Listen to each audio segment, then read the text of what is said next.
Physics का chapter number 1 start करते हैं, सिंपल मशीन्स। अब इसके लिए पहले तो छोटी छोटी डेफिनेशंस हैं, उनको समझ लेना बहुत ही ज़रूरी है, क्योंकि मशीन्स जो हैं आगे हम जो काइंड्स पढ़ेंगे उनमें ये सब चीज़ें जो है वो नेसेसरी हैं। अब मशीन्स कहते किससे हैं?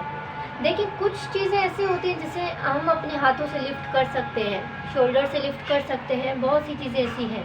लेकिन कुछ ऐसी चीज़ें हैं जिनको हम अपने हाथों से या अपनी बॉडी के किसी भी पार्ट से मतलब नहीं लिफ्ट कर सकते, ठीक है।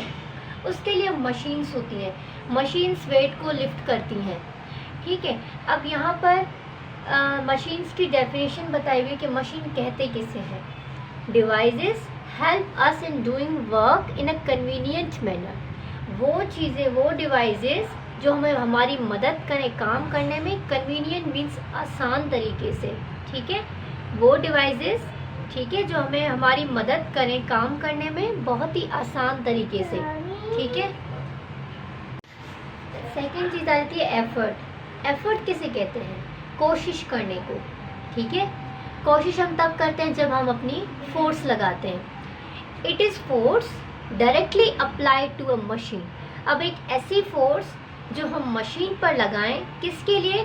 कोई काम करने के लिए। मशीन पर कोई काम करने के लिए जो हम फोर्स लगाते हैं उसे हम क्या कहते हैं? वो हम एफर्ट लगा रहे हैं। अब जनरेटर का मैं एक एग्जांपल ले लेती हूँ कि मैकेनिकल हम जो है वो फोर्स लगाते हैं, एनर्जी लगाते हैं, ठीक है, ताकि वो स्टार्ट हो। उसको स्टार्ट करने के लिए, उसको काम में लाने के लिए हम उस पर क्या लगाते हैं?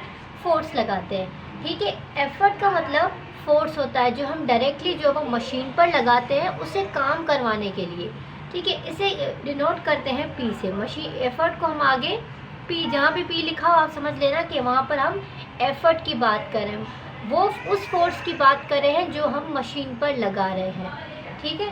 सेकेंड चीज़ आ जाती है, थर्ड चीज़ आ जाती है रेजिस्टेंस या लोड। लोड मतलब वेट, ठीक है, किसी भी चीज़ को उठाना, कोई भी चीज़ है उसको लिफ्ट करना। इट इज़ वेट लिफ्टेड और रेजिस्टेंस ओवरकम बाय मशीन। मतलब मशीन के थ्रू हम कोई भी वेट लिफ्ट करें, ठीक है। अक्सर आपने घर बनते हुए देखा होगा कि एक ऐसी मशीन होती है जो ऊपर से नीचे तक आती है, उसमें ईंटें होती हैं, कहीं पर मिट्टी होती है, तो वो एक बहुत ज़्यादा वेट होता है, ठीक है। उसको जो है वो लोग लिफ्ट करें, उससे अच्छा है कि हम जो है वो मशीन से लिफ्ट कराते हैं, इजीली वो लिफ्ट करते हैं, तो उसे हम कहते हैं कि वो रेजिस्टेंस या लोड है। मीन्स वो वेट जो हम मशीन के थ्रू लिफ्ट करवाते हैं, इसको हम डब्ल्यू से डिनोट करते हैं। इसे लोड भी कहते हैं, रेजिस्टेंस भी कहते हैं, वेट भी कहते हैं, ठीक है। अब आ जाती है मैकेनिकल एडवांटेज। मैकेनिकल एडवांटेज का मतलब क्या है? मतलब फोर्स लगाएं हम, उसका रिजल्ट हमें क्या मिल रहा है, उसका बेनिफिट रिजल्ट हमें क्या मिल रहा है, उसे हम कहते हैं मैकेनिकल एडवांटेज। इफ़ वेट, ठीक है, इस लोड की बात करें, इज़ राइज्ड बाय मशीन, एक ऐसा वेट जो मशीन के थ्रू हम ऊपर लेके जा रहे हैं, when an effort P is applied, मतलब हमने मशीन कब काम करेगी? डेफिनेटली उस पर कोई फोर्स हम लगाएंगे, ठीक है। तो अब इसे दोबारा से मैं रिपीट करती हूँ मैकेनिकल एडवांटेज को। If weight is raised by machine, एक ऐसा वेट जो मशीन जो है वो लिफ्ट करती है, ऊपर लेके जाती है।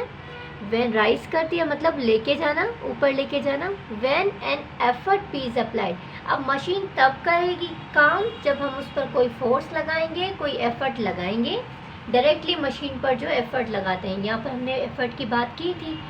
The ratio of load, ratio का मतलब डिवाइड करना।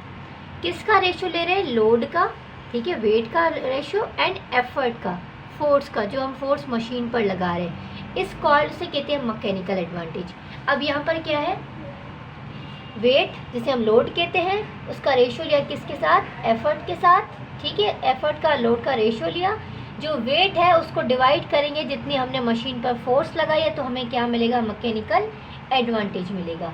अब यहाँ पर एक चीज़ नोट करने वाली है जिसको मैंने हाईलाइट किया हुआ है।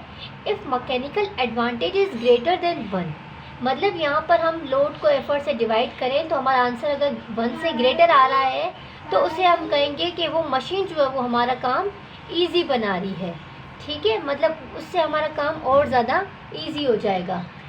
अब इनपुट किसे कहते हैं? इनपुट उसे कहते हैं कि हम if an effort X through distance then work done on machine, मतलब एक कोई डिस्टेंस है, वहाँ पर कोई चीज़ रखी हुई है, उस पर हमने फोर्स लगाया है।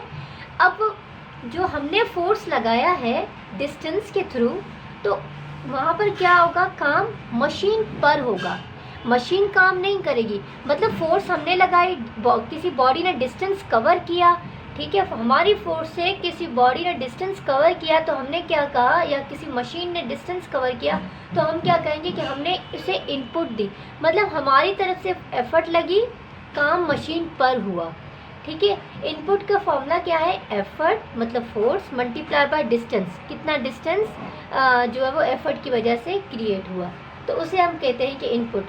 एफर्ट को हम किससे डिनोट करते हैं, पी से, डिस्टेंस को डी से करते हैं, पी इंटू डी, ये हमारा इनपुट का फॉर्मूला। मतलब आपको कोई फोर्स दी हो, एफर्ट दी हो और कुछ डिस्टेंस मिला हो, उसको आप जब मल्टीप्लाई करेंगे आपस में, जो आपको आंसर निकलेगा उसे हम कहेंगे कि वो उतनी हमने उसको इनपुट दी है। अब आउटपुट किसे कहते हैं? इनपुट तो हो गया कि हम जो है वो मशीन पर जो काम करते हैं। आउटपुट क्या है, machine move the load W, load को हम W से शो करते हैं, through distance H, then work done by machine. अच्छा, एक बात माइंड में रख लिए, जो हॉरिजॉन्टल डिस्टेंस होता है इस तरह से, इसे हम S से शो करते हैं, लेकिन ऊपर से नीचे या नीचे से ऊपर जो डिस्टेंस होता है उसे हम हाइट से रिप्रेजेंट करते हैं, ठीक है। तो हॉरिजॉन्टल डिस्टेंस होता है, उसे हम मतलब यहाँ से लेकर यहाँ तक हमें कोई चीज़ ले जानी होती है, कार होगी तो वो हॉरिजॉन्टल डिस्टेंस है। ऊपर से नीचे या नीचे से ऊपर तक कोई चीज़ लिफ्ट करते हैं तो उसे हम हाइट से रिप्रेजेंट, वो भी एक डिस्टेंस ही है लेकिन उसकी जगह हम हाइट लिखते हैं। तो मशीन मूव्स अ लोड, जब मशीन लोड जो है वो मूव करती है थ्रू डिस्टेंस h डिस्टेंस से, then work done by machine, तब क्या हुआ, किसने काम किया, मशीन ने काम किया, तो वो हमारी हो जाएगी आउटपुट। इनपुट वो है जो हम फोर्स लगाते हैं, एफर्ट लगाते हैं, आउटपुट वो जो मशीन काम करती है। इनपुट मतलब हम काम करते हैं मशीन पर, आउटपुट क्या है, जब मशीन काम करती है, ठीक है। अब यहाँ पर आउटपुट का फॉर्मूला क्या है, लोड, जिसे W से शो करते हैं, distance through which load move, distance हमने कौन सा लिया है, h, तो W मल्टीप्लाई बाय h, ये आउटपुट का फॉर्मूला हो गया। अब इफिशिएंसी किसे कहते हैं, ratio between useful work done by machine, output मतलब मशीन ने जो काम किया उसका रेशियो, रेशियो का मतलब मैं ऑलरेडी बता चुकी हूँ, to work done on machine, किस किस का रेशियो लेना है, मशीन ने काम किया और मशीन पर जो काम हुआ, मशीन ने काम किया उसे हम आउटपुट कहते हैं, ठीक है, मशीन पर जो काम हुआ उसे इनपुट कहते हैं, ठीक है। इन दोनों का हमने रेशियो लिया, आउटपुट डिवाइड बाय इनपुट, ठीक है। उसको मल्टीप्लाई किससे करेंगे, 100 से। क्यों मल्टीप्लाई 100 से करते हैं, क्योंकि एफिशिएंसी को हमेशा एज अ परसेंटेज शो किया जाता है, इसलिए हम मल्टीप्लाई करते हैं 100 से। अब आउटपुट का फॉर्मूला क्या है, W multiply by h, input का आपको पता है कि P multiply by D, multiply by 100 करेंगे, ये हमारे एफिशिएंसी का फॉर्मूला हो गया। अब यहाँ पर एक नोट करने वाली बात यह है कि machine do not create energy, machine जो है वो एनर्जी क्रिएट कभी नहीं करती, but help us to use energy more conveniently, पर हमें मदद करती है कि हम अपनी एनर्जी कितनी आसानी से इस्तेमाल करें। मशीन हमारी हेल्प करती है, एनर्जी खुद क्रिएट नहीं होती, लेकिन जो हमारी एनर्जी है हम उसे आसानी से कैसे यूज़ करें किसी चीज़ पर, किसी मशीन पर काम करने के लिए, वो हमारी मशीन जो है वो हेल्प करती है। In machine output is always less than input. अच्छा, मशीन्स में जो आउटपुट होता है, आउटपुट मतलब जो मशीन काम करती है वो हमेशा कम होता है जो हम काम करते हैं, हम जो फोर्स देते हैं मशीन पर, ठीक है।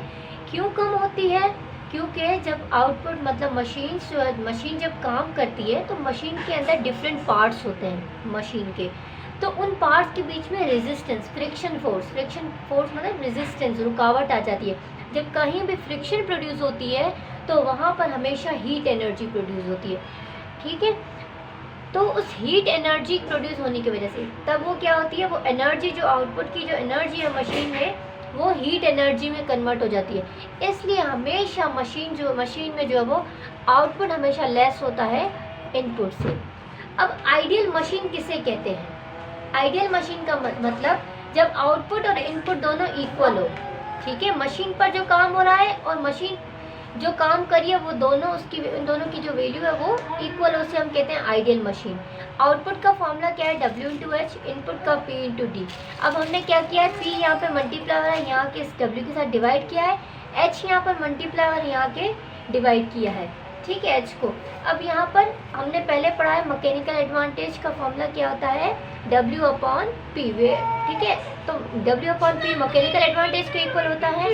अब यहाँ पर P/D जिसको हमने यहाँ पर कन्वर्ट कर लिया D/H, ये हमने एज इट इज लिख लिया है। अब मैंने 9.1 एग्जाम्पल लिया है बुक में से।